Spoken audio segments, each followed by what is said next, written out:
NFL reporter Diana and her husband, Kevin, were spotted sharing a kiss on Mother's Day, marking the first time the couple has been seen together publicly since the pictures involving Mike Vrabel. I saw that. Not true it is, but we don't know the timeline. The NFL will not be reviewing teams' videos for jokes surrounding New England Patriots. Oh, it's going to be hella jokes. Do they play each other this year? Do the Titans play the Patriots? I'm about to find out. The league is letting teams use their own judgment regarding potential content about Vrabel's connect. Yo, what's crazy is, bro, I love, for one, NFL marketing geniuses. They have like year-round. That's a lot. Year-round. From September to beginning of February, they have it on lock with games. And then March, bam, free agency. April, leading pre-draft, really pre-draft plus draft. May, you're talking about rookie mini camp. We in June, now you already talking about training camp. And June 1 cuts. August, camp. Bro, it's something to talk about year-round. It never disappears. It's the best reality show on TV. When we have the scandals, it's just, bro, cinema. It can't beat it. That's a great way to put it. It's pure cinema. Yeah. It's why the NFL's and I actually kind of hate it. By the way, we are recording this before the schedule release. So, we'll come back next week and do some schedule release reactions because we already waiting to plan a couple of days in our lives around the schedule. It happens every year. I'm got somebody asking about a trip in November. I'm like, hold on now. I got to wait till the schedule come out. I can't plan nothing for the fall before the schedule drop. And the reason I brought all that up because here we are mid-May and we're waiting to click on every team's social media account. See who did it the best. That's nuts, bro.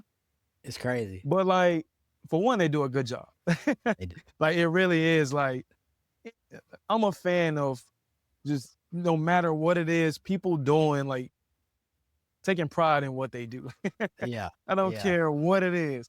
And if you're a social media guy, I know it's a whole team, but bro, it's elite stuff. So I want to see the trolls of Mike Vrabel. Whoever plays the Titans, I want to see it. Like, I'm ready to see it. 100%. They do not play each other this year. I'm actually kind of mad. That would be dope. Actually, most of their schedule's already kind of leaked. So they're gonna go at Seattle to open the season. A Super Bowl rematch to kick off the season on a Wednesday night. On a Wednesday night, we're gonna get play up. Are we gonna get Wednesday and Thursday? We're getting Wednesday, Thursday. Oh no, Wednesday and Thursday night football. Yeah, not Friday. I think Thursday is. I want to say Thursday is Rams Niners. Okay. Bro, on a Wednesday, that's crazy. It's crazy.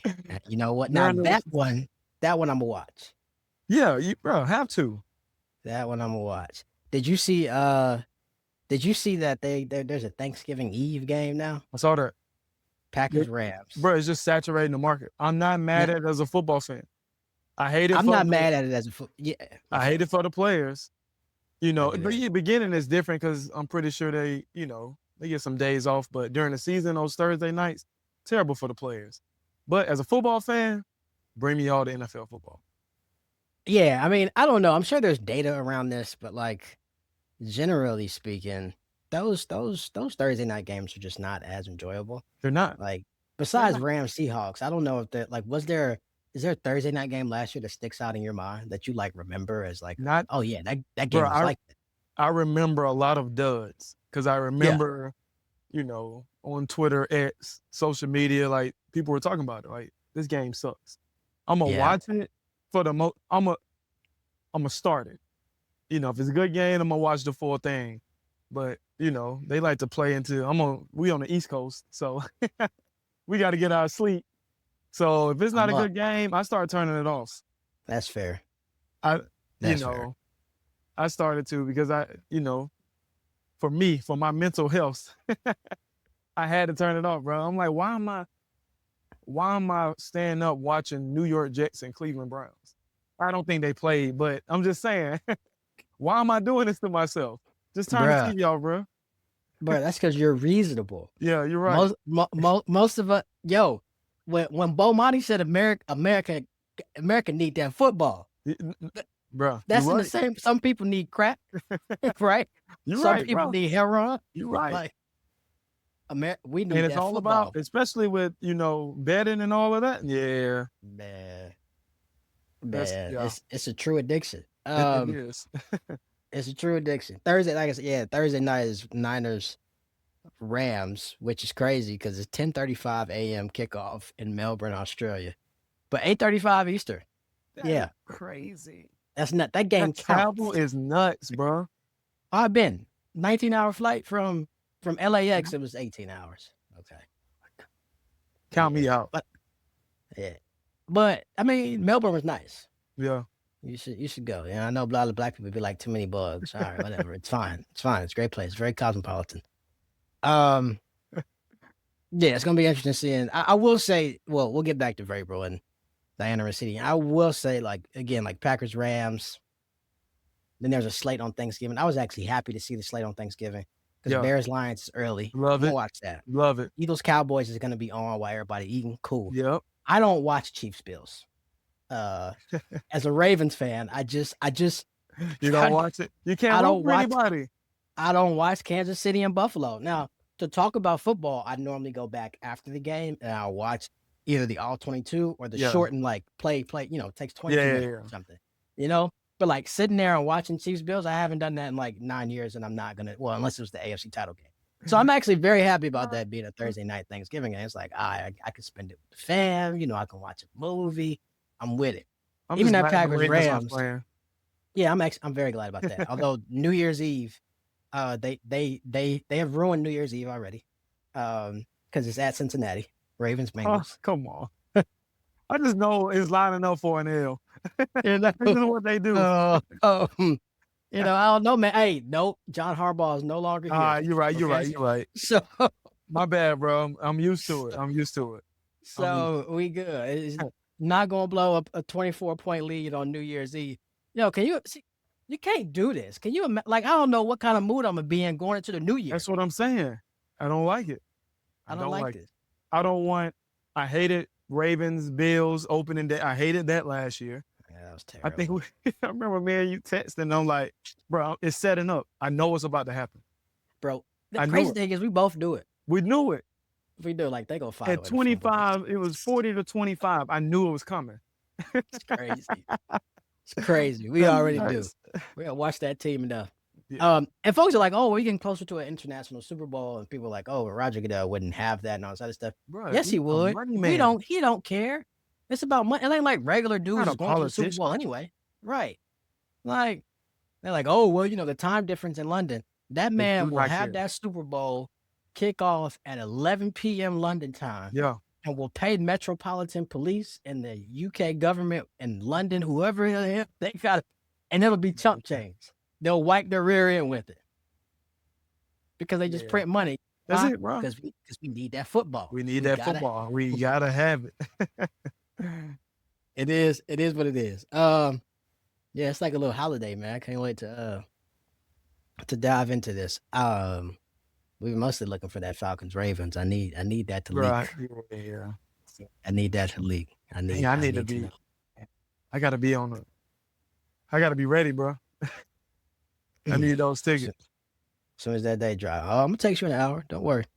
Back to Diana and Mike Vrabel. Look, the biggest thing, I don't even think we need to get into all the little details. There are some sleuths out there on Twitter. It's crazy. Who are connecting, and some of these dots they're not conspiratorial or coincidental. Like the dates in which she was covering games in Tennessee that correlates to 9 months or to the date of the kids being born. Look, I'm not gonna get it. I'm just acknowledging for anyone who might be watching or listening to this that we've seen. Oof, bro. Yeah, I'm scrolling now and it's nuts. See, and it's like you can tell look, man, we dudes, bro. We can tell the energy. Looking back, like I didn't see it live, but this is like the men are going to, they can't hide it. They can't hide it when they're feeling you. Like, look at all the Taylor Rooks interviews. them men be going crazy. They be melting. They be Bro, they be melting. melting. And she's just professional doing her job. And she's just naturally charming, beautiful lady. They melting, bro. Melting. And they Like can't even, candle they wax. can't hide it. It's so Just funny. dripping. Can't keep But it yeah, together. I'm looking at the Vrabel one, and bro, this man could not stop smiling. This big, what is he, 6'7"? Word. He Just couldn't. It's the middle of the summer. Jesus. Ain't nothing that funny. Cheese and air to air. Got 2-a-day practice. Oh man, Can't that's contain himself. crazy. You know what? That's one of them things, man. Yeah, you know how the old heads used to be like, yeah, I ain't gonna let my spouse keep me from the love of my life. Hey man, this might be one of them days. It's one of those days. Y'all need to come out and just be like, hey, It is what this is what we decided to do. We made a decision to be together. Caught now. And honestly, I feel like that would actually be pretty respectable. Like, I'm caught. Why keep lying? I don't know how old his kids are, but everybody knows. Like, look, I don't know. Hey man, if those are coincidences, yeah, those are some huge coincidences. Yeah. All right. And I'm just saying, as men, like, look, it's a way you act around somebody who you feeling, who you've been with, that you just, it's like, oh yeah, you know what I'm saying? Like, yeah. Can't tell you, but hey man, you found the love of your life after you was married. It happens. It happens. It happens sometimes. We're not the moral police. We're not the moral police. I don't believe in all. You ain't put your hands on nobody. You ain't take nothing nobody said you couldn't have, because that jump was clearly consensual. As far as we know, do your thing, brother. I ain't got no beef with that. Okay, that's between you and your God. Just saying. But from a football standpoint, because it's like a slow drip of stuff, and there is a little bit more sort of murmur and chatter about, is he going to survive this? There's some folks out there saying, oh, the Patriots are having a new coach by then.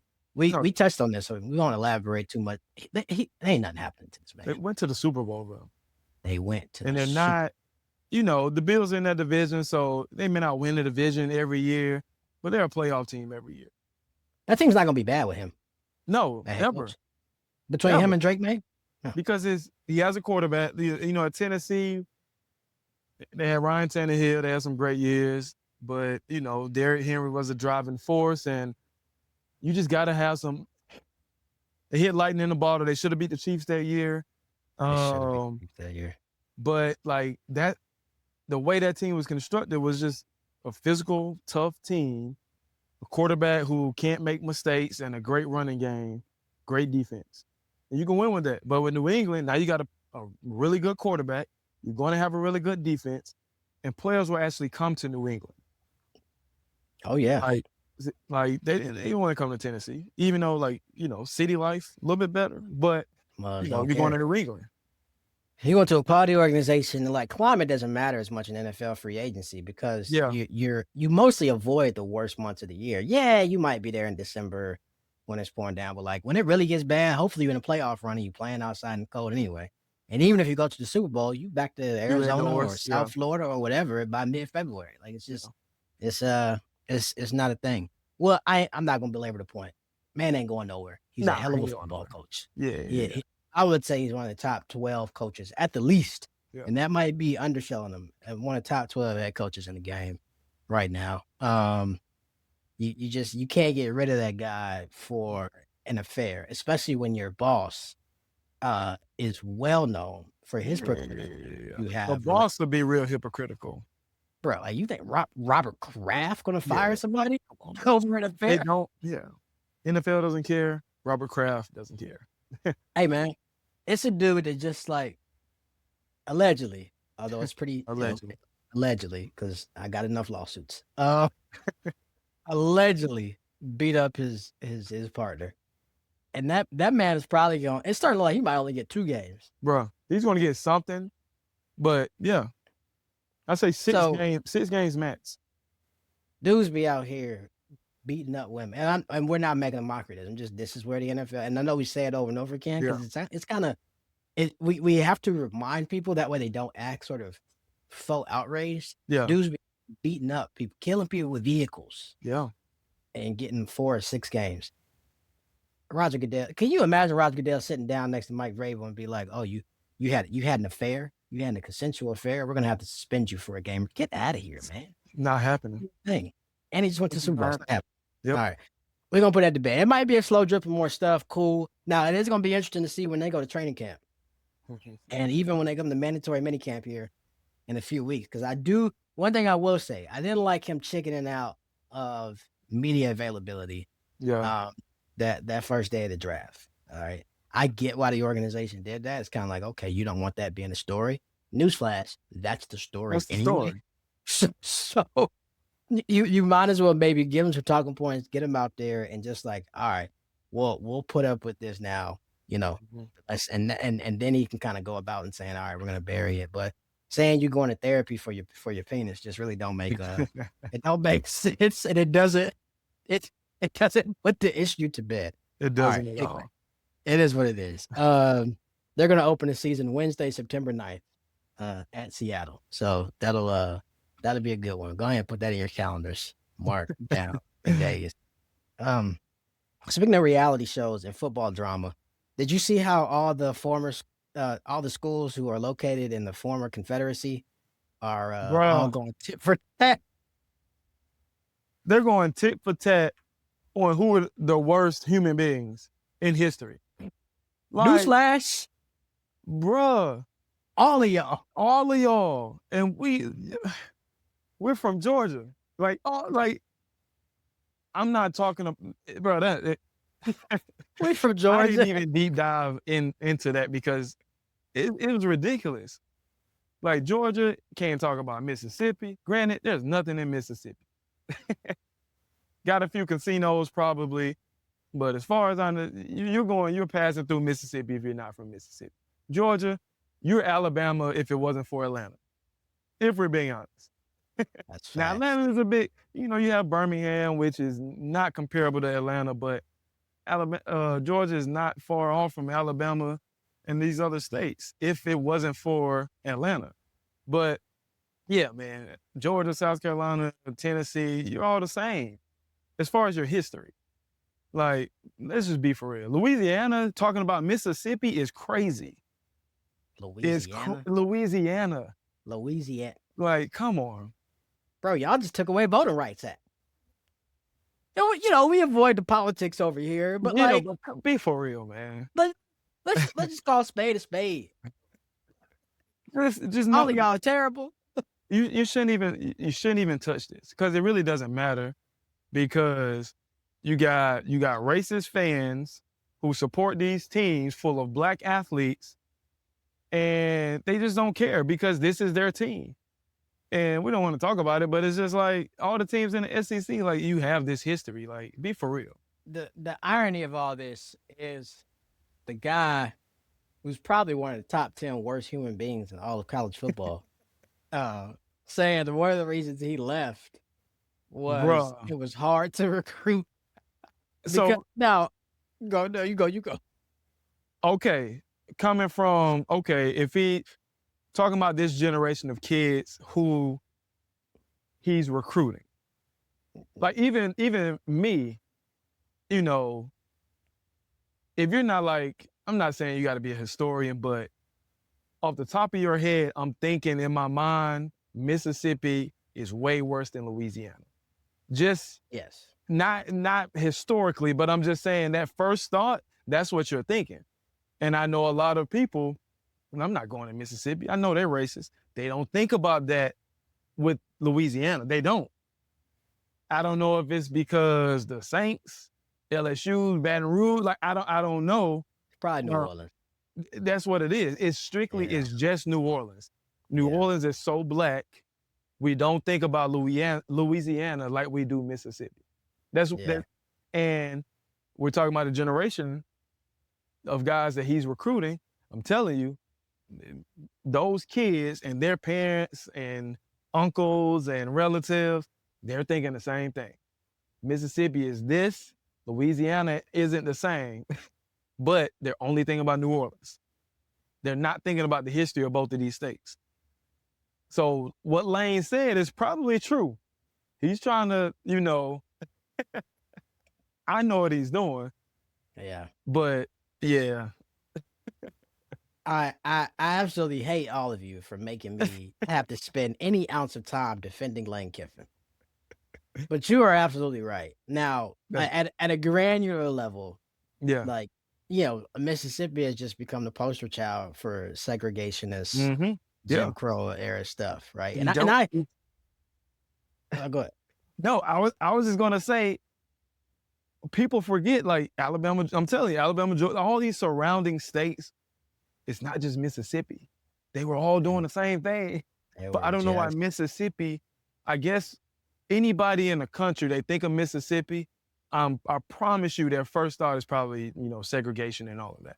yeah. They're not thinking about any of the good that's in Mississippi. Yeah. Which some good stuff there. I've been to I used to live in Louisiana too. So I should name that number one. Yeah. I lived in New Orleans. Now I ain't live outside of New Orleans. It was New Orleans. Yeah. But I spent a couple years there, grew up in Georgia. But I'm like, yo, it was the governor of Alabama who was like segregation now, segregation tomorrow, and segregation. Yeah. Which I'm laughing because you gotta Yeah. laugh at how crazy a lot of this stuff was and still is. And still is. Those we're Bro, not gonna get too far into politics, but those are the same people who are making the decisions in the SEC. Bruh. These folks was around.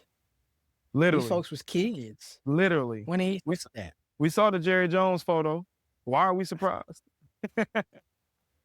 Only thing I'll say about it, we mentioned this during the playoff run, and I'm gonna try to validate both sides here. Okay. As someone who is a historian and a political scientist, every old state in the Confederacy is terrible.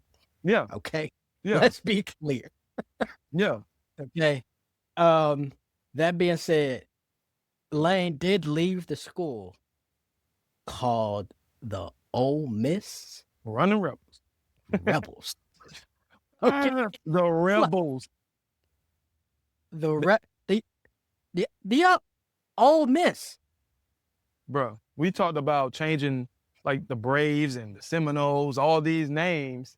No, that's the one that needs to change. And I mean, no disrespect to our Native American friends, none whatsoever. But you got a whole school that was a couple of plays away from playing for the national title that is still named after the plantation owner's enslaved black mistress. Yeah.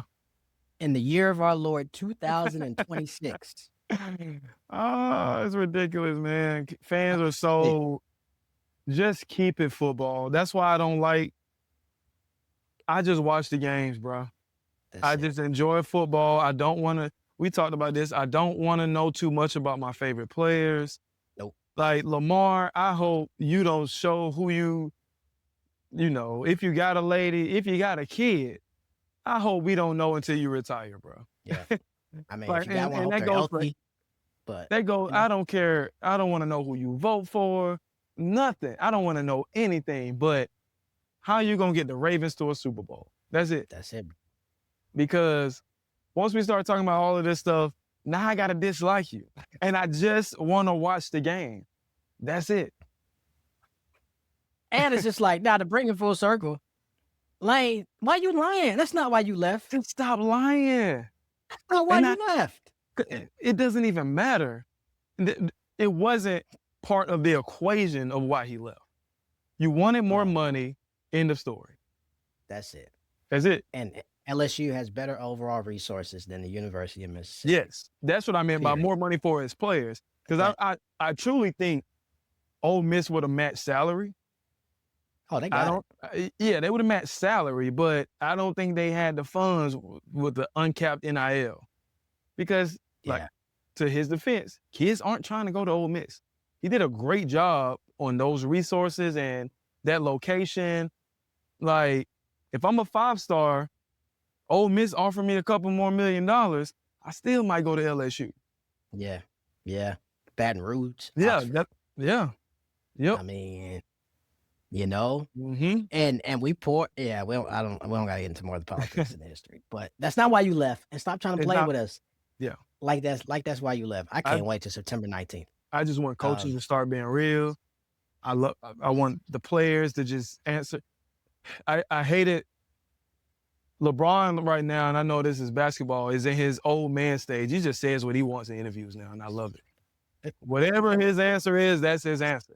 And I wish all players were like, I hate these PC answers. It's just, I just hate it. You don't got to air your just be teammates real. out, but, stop with the PC stuff, man. Just be actually the biggest to put close the loop. The biggest reason, like, Lane LSU, because there's been conversations about this, like what keeps, Ole Miss from not being on the caliber of LSU, Alabama, Georgia. Because Mississippi produces a lot of, Yeah. top level talent and a lot of pro talent. And honestly, LSU got a lot of engineering and oil money. And to the extent Ole Miss can compete. Now, quiet as it's kept, hey, it's still some generational plantation money out there. Yeah. All right. Yeah. That money just can't compete with new oil and engineering money that they got over at Louisiana State. Okay. But it's still some folks living pretty large off some cotton picking from 200 years ago. I know we don't want to talk about it. Okay. But that's why you left, Lay. Now, if you're gonna talk about history, use that. Say that. I would have said, just say all of that because you're gone now. You're It doesn't gone. matter. You're gone. It's all good. Yeah, that game's gonna be a good one. Especially with Trinidad bad. We gotta do an updated top 25, by the way. That changes the dynamic for a them. lot. And man, that's a totally different outlook for them this coming year. All right, man. Let's shift to some more straight up football talk. Straight Speaking up of football. history. Hall or no? We did this last week. It was a very fun exercise. Some of those guys had already been in the Hall of Fame. Some of them are not and still waiting. Others were fringe cases. Others should not have been in Terrell Davis. And so we got another edition of Hall or no. We're gonna start with a guy that is a fringe guy at the moment. And I'm kind of surprised. Well, I don't want to give it away too quick. Frank Gore, man. Frank Gore played 16 years in the league. 16 years.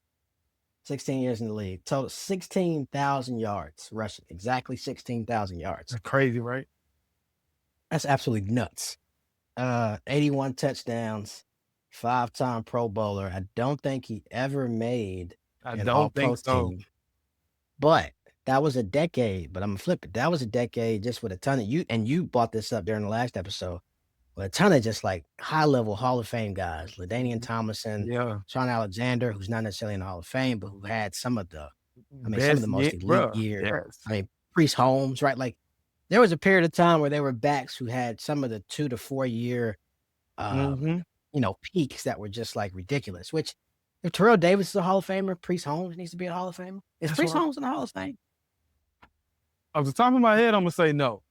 I'm about to look. I don't think so. I feel like I would have remembered that, which is crazy because But you got Terrell Davis, bro. I'm pretty sure Jamal Charles's numbers are better than Terrell Davis's numbers. Hey man, we gonna throw Jamal Charles on. How is Priest Holmes not in the Pro Football Hall of Fame? See what I'm saying? Because you put Terrell Davis in. I'm gonna not go by who was in. I'm gonna just should they be in? And you're right. It has to be. I'm gonna just forget about Terrell Davis. The criteria has to be, bro, like at least you had to make an All-Pro, man. My bad. To close the loop on that though. Okay. He did make the 2010s team. Okay, Frank Gore. Yeah, he made the All-Decade team. And I was about to say, Frank Gore is probably like one of the only, like a handful of players, maybe like 2 or 3 players, and I can't even name those, who I will put in without making an All-Pro team. Yeah. 16 years at the running back position. And that's key. Like he never probably had 1,600 yards. He was more so between 1,000 and, 1,300, 1,400 yard seasons. But that was every single year. You got the stats in front of you? I got him in front. He When had was it? When was his last 1,000-yard season? His last 1,000-yard season was 2016. It was his age 33 season with Indianapolis. He had 1 year over 1,500 yards. His second year in San Francisco, 1,695 yards rushing, 3 touchdowns. And 8 touchdowns, my bad. so his last 1,000-yard season was 2016. When did he retire? He retired after 2020. His last year with the Jets, his age 37 season, 653 yards rushing off 187 carries. Look at that. What was that yards per At carry? darn near 40. Man, that's crazy. Yards per carry, 3.5. 3.5. Okay. 3.5 But yards per carry. that like he's one of I think he's like the only guy who gets the longevity in the NFL, because it's at the running back position, man. Like, I gotta give you kudos for that, bro. I'm saying Hall. Hey, we tend to agree. I'm trying to find some more ways to disagree just for engagement purposes. So we can get our first take on and grow these YouTube subscribers. Shout out to you 38 subscribers. Now, we appreciate y'all straight up. Tell your friends and family. If you don't, you a hater. But anyway, I'm gonna go Hall. Hall. It has to I'm be gonna Hall. go Hall. Just because Yeah. I think the longevity matters, right? If we are arguing that, the flip side of the argument is guys had peaks that were just so impressive that you had to honor them with Sterling Sharp, who I agree with, with Terrell Davis, with some other guys. Then this level of longevity, like you said, especially at that position, and the way the game changed from when he came into the league versus when he retired. I mean, the way running backs are utilized in 2005 is completely 180 to how they were when he retired after the 2020 season. But 16,000 yards rushing, yes. And I know one of the things people, push back on is sort of the yards per carry. I think he peaked at 5.4 his second year in the league. Okay. I mean, I don't know when we started just devaluing the running back position and saying, you don't necessarily need that and you can find that anywhere. Hey, man, even in his last year, 3.5 yards a carry. Okay, cool. So it's 2nd and 7, 2nd and 6. Yeah. Right? Instead of 2nd and 9. I mean, that's a huge. Man, it's 3rd and 3. And then it's 3rd and 3, right? And come on now. Like that early down success rate matters. I'm going Hall on Frank Gore from a longevity perspective, because now the funny thing is, I mean, I'm 1, 2, 3, 4, 5, 6, 7. This man had 9 1,000-yard seasons. Yeah. Come on, bro. So those seasons alone, he's probably at 12,000 yards. But those seasons alone. And he's doing it primarily with a team. Now, when he got to San Francisco, they weren't very good. And then Harbaugh gets there, kind of completely flips the script. He's doing this predominantly, at least in his peak years, for a team who is contending out in San Fran in, 2011, 2012, so on and so forth. Actually played in the Super Bowl with the Niners when they got beat by the Ravens. Yeah, man, we going Hall on Frank Gore. Side note, I was looking at the top 10 rushing list. Bro, Derrick Henry can be top 5 after this year. With I think with 1,200 yards. And within 2 years, he'll be top 4. That's crazy. Yeah, he gonna do that. Yeah, that was a little side note. He ain't gonna do that. Frank Gore is the 3rd leading rusher in NFL history. Come on. You got to put him in there, bro. Top 3. You got. Come on. Hall. We going Hall. We going Hall. All right, this next one's gonna be a little bit more interesting, and I feel like we both have a personal affinity for this guy. But this is still gonna be tough. Steve Smith. All right, ice up, son. All right, 5'9" wide out. Was his 3rd round pick in 2001. All right, we'll rattle some of these off. 16 years in the league. Okay. 1,031 catches, 14,731 yards receiving, 81 touchdowns. His peak year in 2005, I remember this. This guy was freaking unstoppable. Yeah. 103 catches, 1,563 yards, and 12 touchdowns. That was his peak in 3. 5-time Pro Bowler, 2-time All-Pro. 2-time All-Pro. 2-time All-Pro in the career stretch that had guys like Calvin Johnson, Uh-huh. Marvin Harrison, Andre Johnson, Larry Fitzgerald. I mean, we can keep going. His career, even in some ways, now he wasn't at his peak still, don't get me wrong. But his career overlaps dudes like Julio Jones, AJ Uh-huh. Green. Where are you going with this one? Now I will say, hold on, I will say, he's got 2004 basically missed the whole year with injury. And the tail end of his career, he was up here in Baltimore, which, even then just wasn't really a downfield passing attack. But 16 years in the league with them kind of numbers, what you think, man? Hall or no? I kind of go. It's tough. It is tough because in the era where he played with, like you said, some of the greats. Like we talked about, Torrey Holt, and you just mentioned Calvin Johnson. You talked about Julio Jones. Some of those, those careers overlap, but he was still that guy for a long time. He was the reason why you watched the Panthers. Yeah, like, he was. I watched the interview recently, and I think he was on the Pivot podcast, and they were like, "Bro, why did you never leave Carolina?" And he was like, he was scared. He said, "I'm eating where I'm at. I don't know that situation. Like I trust me, but I don't know what the situation is going to be like if I go somewhere else for an extra bag. And plus, Carolina gonna give me a bag." Yeah. And I was like, man, that's a lot of these players need to think. The grass ain't always greener.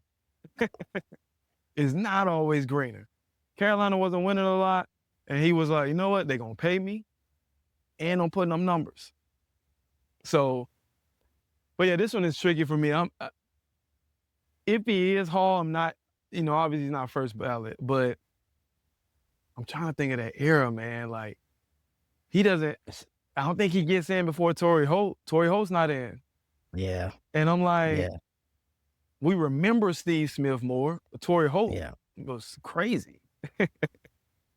I'm gonna say no. We remember Steve Moore from the antics. Yes. Yeah. Great player. But we do remember him for the antics. But also, how many players have over 1,000 catches? Hey, man. Because that might sway me the other way. That's is a model of consistency. I'm gonna go Hall, man. I changed. The 1,000 catch thing, I know a lot of players. Let me see how many. 1,031 catches. And I will say, now he had a few years in there again, 04 season-ending injury, and then 15 as age 36 season, only played 7 games. Those other years, a minimum of 14 games played. Yeah. Right. So even at that size, was a guy that you could go out and rely on to line up, and played in the Super Bowl. Like wasn't necessarily empty catches, like you said, long term. The Panthers haven't really ever been able to put together a multi-year stretch of contention. Yeah. But 2 Super Bowl appearances for that franchise. Steve Smith was one, balled out in the Super Bowl. I don't know. Now he gonna fight you. He gonna get into a fight. He gonna. Bro, yeah, he's 14th all time in catches. Come on, man. The people ahead of him in catches: Keenan Allen, Andre Johnson, Reggie Wayne, Anquan Bolden, T.O., Kelsey, Tim Brown, Chris Carter, Marvin Harrison, Jason Witten, which is crazy, Tony Gonzalez, Larry Fitzgerald, Jerry Rice. Wow. 1, 2, 3, 4, 5, 6, 7, 8 of those guys ahead of him are in the Hall of Fame. And 2 are active still. I'm going Hall. I changed my mind. Because of the 1,000 thing, like that's an elite company. Only 18 players in the history of the game have recorded 1,000 catches. Yeah.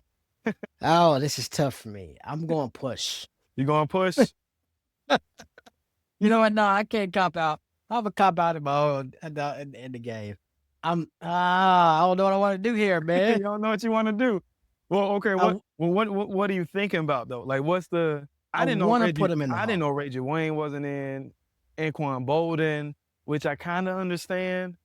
Anquan Bolden is top 10 in total in catches in his career. He's 10th. They're the same player now. They are the same player. And Quan Bolden's just a bigger player. I mean, we can. Here's Reggie Wayne. Exactly. I Is think Reggie Wayne Hall or no? Reggie Wayne was. I don't think no disrespect to Marvin Harrison. They couldn't double either one of those guys. Nope. So, like Marvin Harrison doesn't have his numbers without Reggie Wayne and vice versa. Peyton Manning isn't as good as he was without both of those guys and Dallas Clark and Edgerrin James for a while. So it all goes together. But I think Reggie Wayne is in because when I think about those Colts years, I'm thinking about Harrison, Peyton, and Reggie Wayne. That's what I'm thinking about. Wayne. That's what I'm thinking about. So if that memory goes straight to that, I'm like, yeah, hard to take that guy out. Plus the numbers back it up. 15 years in the league. I think it's got to be there. For Reggie Wayne, I'm gonna go Hall. Okay. And that will mean that for Steve Smith, okay. For Steve Smith, I'm gonna go null, and that is a hard null for me. Yeah. But the only reason I do that is Edgerrin James is in the Hall of Fame, deservedly so. Peyton Manning, deservedly so in the Hall of Fame. Marvin, but like, if we're considering Peyton Manning one of the top 5 quarterbacks of all time, which I think he is, I mean, it definitely helps to have elite playmakers on the outside from the get-go. Yeah. I mean, now and Marvin Harrison might be getting a little bit of a ding in his legacy because his son is teetering on bust level, which is not fair and not rational. Please understand that. Yeah. But nonetheless, it's like, okay, how much of this was guys feeding off one another? And Reggie Wayne came into the league ready to play at a time when wide receivers, by and large, were not coming into the league, setting the world on fire. Like, I know you remember this, but it used to take elite wideouts, a year or two to get acclimated to the game. Now, the way the college game is and it's spread out and these 7-on-7 camps, they coming in and destroying guys from the get-go because they're just more developed with the route running, with the separation, with, the apex of the ball, and so on and so forth. We can go down and list those things. But in the early 2000s, you didn't expect a big-time wide receiver to come in and contribute right away. Reggie Wayne, first year in the league. My bad. That's not him. Reggie Wayne, first year in the league, though. It attributes to this. 27 catches, 345 yards, right? Took him a little bit of time. The second year, 716 receiving yards, 49 catches. It was like sort of a gradual sort of increase. And then his peak year, I think, was like 7 of 8 years of 1,000 receiving yards. I'm going to put Reggie Wayne in. Honestly, I want to put Steve Smith in. I'm going to say no. I'm going to say no and Quan Bolden barely, only because the wide receivers are tricky. I feel like if you're going to be a wide receiver Hall of Famer, in a lot of ways, your team. I was going to say, like, you have to be that guy. Not when I say that guy, Anquan got to Baltimore and became the reason why they won the Super Bowl. Oh, yeah.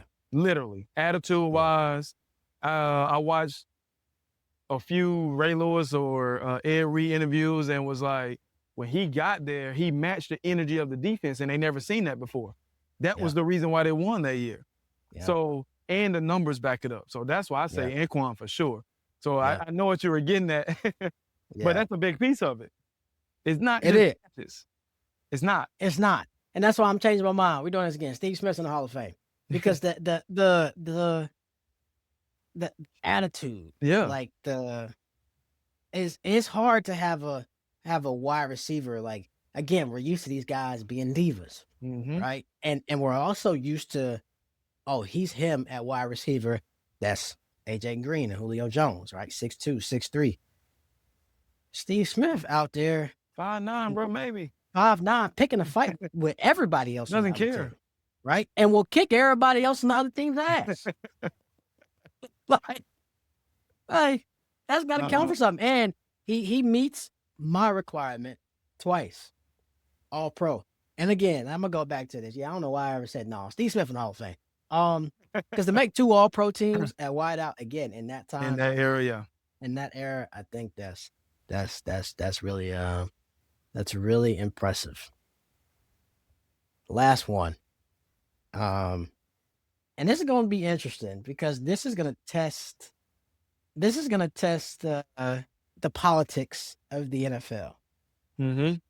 Ben Roethlisberger, who has been eligible. He retired in 2021. So I think he was eligible for the first time this year. Yeah. Now, I mean, if you're just going off stats, Where is he? if you're just going off stat, and look, I mean, we don't need to tell you guys that we hate this guy. Yeah. Personal stuff aside, we'll get to that. 64,088 passing yards, 418 touchdowns, 211 interceptions. He was not Eli Manning out here throwing dumps and 2 picks for 1 touchdown. All right. Average completion percentage 64.4. His lowest year completing passes was 59.7. That was 2006, his third year. Third year. Third year to lead. I think that was when they kind of started opening it up a little bit for him. Because remember, I'm sure you remember this. Those first couple years, he was more of a game manager. Mm-hmm. Yeah. And as he got acclimated and they got some more weapons in there, he started slinging that thing around. This guy's a terrible human being, and we all know. And there's and surprisingly though, even as much we talk about him, I never made All-Pro team. 6-time Pro Bowler. 6-time Pro Bowler. Never made an All-Pro team. Now maybe that's because media didn't actually like him because he was Ben Roethlisberger. Yeah. Never made an All-Pro team, was never MVP, which are all pretty interesting things. I think part of that is probably because people just think of, this vaunted Pittsburgh defense as the steel curtain that it hasn't necessarily been. Anyway, what you think of here? Ben Roethlisberger, Hall or no? I'm going to say this. I think if Eli is in, he is in. Oh, well, yes. I will put Ben in before Eli because of what the numbers. They both have the same amount of Super Bowls. He didn't turn the ball over half as much as Eli did. And like those Steelers teams were always good up until his latter years. Yeah. Like he stayed maybe 3 years too late. And I'm probably being generous, but I remember that Jacksonville game where he threw 5 picks. Like but I wasn't mad. Oh, way. Please keep coming back. Keep coming back. Yeah. Because I knew he was over the hill. Like he stayed around too long. But I hated playing him, watching the Ravens play him because Terrell Suggs will have them all. You could not get this guy down for the sack. Nope. Antonio Brown, here you go. Le'Veon Bell in the flat, here you go. And it's just something crazy always happen. The All-Pro thing is crazy because we use that as a criteria, but we also got to think about the era. Some really good quarterbacks in the era. Just like we talked about the running backs. There's only 2 in each conference, and if Peyton and Brady was in there, it's over with. What am I supposed to do? What can I do? Exactly. So it's like, what do you do in that era? This one's tough, man. Yeah. Look, this guy's look, if everyone else in the world went extinct and it was just me and Ben Roethlisberger on the planet, Ben Roethlisberger gonna have a hater. All right, for sure. Okay, twisted. Okay. Grade A, terrible human being. All right, for many reasons, alleged and factual that we can confirm. Yeah. But the man is a Hall of Famer. He's a Hall of Famer. I can't. I think I just didn't want to do it. I wanted to be a hater. I think in my heart, I just wanted to be a hater. But you can't dispute it, bro. Like we talk about these quarterbacks and these debates. Ben Roethlisberger was always a better quarterback than Eli Manning. Always. From day one. Even he thought he was a better quarterback. Yeah. Exactly. We talked about Brady, Ben, and Peyton during that era in the AFC. We weren't talking about Eli Manning. We was talking about the Giants possibly going 9-7. Like Eli was never elite. And never at any point in his career. Never. Ben had some 5,000-yard seasons with Antonio Brown, and he had some, Le'Veon Bell in the backfield. Like we remember that. We remember the Steelers not because of the steel curtain. Like Right. Big Ben, he changed that. Mm. He changed their whole identity. Now the defense was never sorry. I'm not saying that, but you tuned in to Pittsburgh Steelers football to watch those three: Antonio Brown, Ben Roethlisberger, Le'Veon Bell. Oh yeah. So, yeah, man. And to put a loop on, I would say one of the main reasons you got to put him in is 5 years later, it's mid-May, and they're still there. That franchise is still waiting on a 40-year-old Yeah. to decide whether or not he's going to bring his decrepit potty back to play quarterback and try to win 8 games. Like they haven't in any way, shape, or form been able to fix that position since he left. And you meant he did hang on too long. Yeah. He gave y'all extra time to try to figure out how to find somebody else. Never drafted a quarterback. Like that was worse. You should have drafted him while you had him, which I love the Steelers front office. Oh yeah. Because it went from Ben to Mason Rudolph to Kenny Pickett, and I know I'm missing somebody else. Yeah, like I'm like, please keep doing this. Aaron Rodgers, please come back. Or if you don't, you're either gonna win 8 games or you're gonna win 6. That's the cap. Either way, yeah. I can't wait to play Aaron Rodgers twice this year with a real head coach coordinator. Can't wait. All right. DK Metcalf gonna lose it. Man, do you know what Jesse Mentor's about? Zach Orr is not walking out that tunnel. Yeah. I'm just saying. All right. But yeah, I was about to say my guy, that's definitely not my guy. He's in Hall of Fame. I was always a hater, but respected the game. Yeah, I can't stand this guy. And look, you can bring up the off-field stuff and sure, and you know, we've talked enough about non-football stuff today. But so we're talking about strictly football. Strictly on the field. I hated playing that guy, and that's the ultimate respect when it comes to the game. Big Ben is in the Hall of Famer, but I'm still a hater. That's Hall or No part 2, man. Hey, y'all enjoy. Well, by the time this gets up, the NFL schedule will have been out. So, you know, make sure you go ahead and tell your homies that if they want to get married in the fall, you won't be there. It's over with. You know, save your coin and watch your team. We only get 17 of these, okay? And I know, you know, I'm twitching a little bit. You know, I'm ready for that schedule. We need that football. I need that schedule. We in Mercedes-Benz. We're in there. Hey, man. I can't. I ain't even gonna speak on it. It's gonna be a good one. Hey, we'll be back. We'll be back next week. We'll start getting into some off-season previews. We'll talk more about college football as we are post spring. So some more things to take a look at. And rosters are settled now. It's mid-May, like at college level and NFL. Who you got is basically who you got. Yeah. So, you know, now we can really start looking ahead to the season. I mean, it's May 14th. We about 2 months from camp. It's almost made it, y'all. They almost made it. That Twitch got that itch. It's coming back. Hey, like the show, subscribe, give us 5 stars, share it with your homies. All right. If you don't like it, if you don't share it, if you don't give us 5 stars, you know what you are. Big face hater. Follow us on all the socials. All the socials. All the socials. All right. I don't even like them. But anyway, follow us anyway. All right. It's all 22.